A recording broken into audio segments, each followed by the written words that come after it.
If I ever took a loss, I learned a lesson. I won't ever think I'm better than the next man.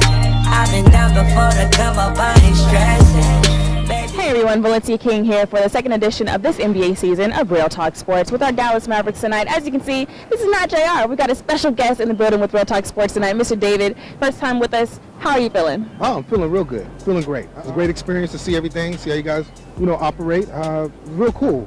Unfortunately, the Mavs took the L tonight against Sacramento. I had a great time. Yeah, and you know what? That's all that counts right here for right now. Now, head coach Rick Carlisle, he kind of kept it short and sweet tonight, didn't he? Oh, yeah, he definitely did. Typical Carlisle. Pretty much straight to the point, talking like, hey, you know what? You just got to get better. It is only the second game, but, they do have a tough stretch coming up with Houston and Golden State in a few days. So, we'll see what happens against Houston. As you guys know, my show is Real Talk Sports, so I'm going to keep it all the way real with you guys. Tonight's game was really exciting for me because we had two NBA players who were both going into their 20th year in the NBA. Of course, our very own Dirk Nowitzki, but on the Sacramento Kings side, the one and only Vinsanity, Vince Carter. And I got a chance to catch up with Vince Carter about how his love for basketball has evolved over these 20 years and what is he teaching these young players. 20 años, 20 years. Yep. How are you feeling? I feel good, man. I feel good. I put a lot of work in, obviously every year, just to survive and to compete with these young guys. And I still feel good. I still love it. I still love playing. With the love, how has it changed or evolved since your rookie year until now? Has it? Oh, man, it's definitely changed. I mean, it's a learning process. I don't care how many years you play, you're still learning. And I'm still learning now, but now I'm in the mentor teaching stage while still playing, and I still learn every day. You learn something new from the new generation, obviously. But it's just I just try to teach them the right way to play the game, the right way to approach the game, and how to protect themselves, and learn how to play the game the right way. And these guys can have successful careers just like I've had. Now, in order to teach someone, the desire to teach has to be there. What gives you that desire? I don't know. I just I enjoy seeing guys succeed. It doesn't.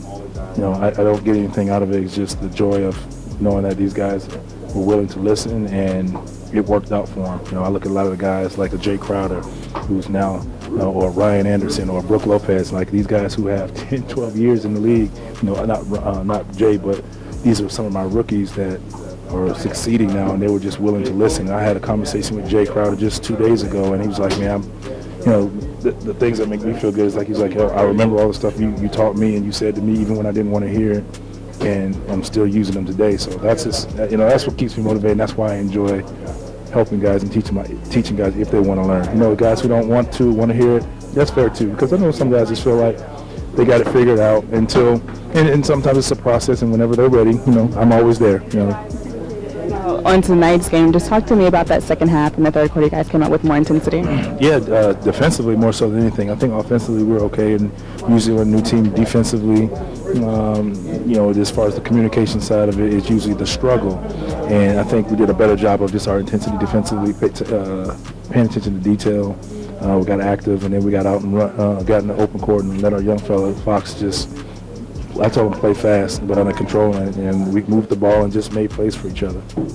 We already know Vinsanity is going to live forever, but I love that you're also having the imprint on the young players too. Yeah. So the league appreciates it. Yeah, I try. I mean, like I said, it's just if they're willing to listen, I'm always have some wisdom or some gems to give them. I think that will help them, and each guy is different, of course, and I think that's the fun challenge for me is being able to, kind of just sit back and just see everybody, how their demeanor, how they react to things, how they take information, and then go from there. And they're willing to listen, and that's just the fun part, I think, for everyone. Baby, I'm too busy counting all these blessings. Just like Vince Carter said, he is trying to leave his imprint on all the young rookies and young players that he gets a chance to mentor. And we got a chance to talk to one of those rookies, Justin Jackson of the Sacramento Kings, who is also a former North Carolina Tar Heel. All right, first win of the season under your guys' belt. Talk to me about how you guys were able to maintain after that second half. I think we came out in the second half in the third quarter, and defensively I think we played really hard, really well. I think Coach said we held them to 14 points in the third quarter, and I think that right there was kind of the key as far as getting our run going, and then we just kind of kept it going. So I think today was a good total team win. George played great. Buddy made some big plays down the stretch. everybody played really well today. You have veterans like Vince Carter on the team. What is it like having that good mentorship? You, obviously, young player, and him and going into his 20th season. I mean, it's awesome. I mean, you can't really learn from anybody better. And so, being able to just kind of listen to him and, conversate with him about the game and things like that, it's definitely going to be big for me, and I'm going to try to, listen to him as much as I possibly can. You guys have that Carolina connection as well. What is one of the main differences that you've noticed thus far between college and pros? I mean, spacing's a lot different. Offensively, roles are a lot different. Defensively, shifts are a lot different. There's just a whole bunch of little things that once you get to this point, you got to see and you got to learn. So, if we continue to just take each game at a time and just learn on the things that we can get better at, I think we'll be all right. My show is Real Talk, because I always ask a fun question. I saw you had the headphones with you. What is on your pregame playlist that gets you ready for the game? I listen to a lot of Lecrae, Triple E. I've been on NF's album pretty hard here lately, so kind of stick to those guys. Dallas Mavericks go on the road for their first back-to-back of this NBA season to face the Houston Rockets. Now, the Rockets are on a roll. They've won their first 2 games, and they even opened up with a comeback win against the defending champs, the Golden State Warriors, who, if you didn't know, will be here on Monday. Now, the Dallas Mavericks have 3 games next week. Golden State on Monday, Memphis on Wednesday, and the Philadelphia 76ers on Saturday. Real Talk Sports will be there. Make sure you guys follow us, because you could be there too. I am Valencia King on all social media sites to win your Dallas Maverick tickets, or simply go to www.mavs.com. Thanks for watching another edition of Real Talk Sports. As always, I'm your girl, Valencia King.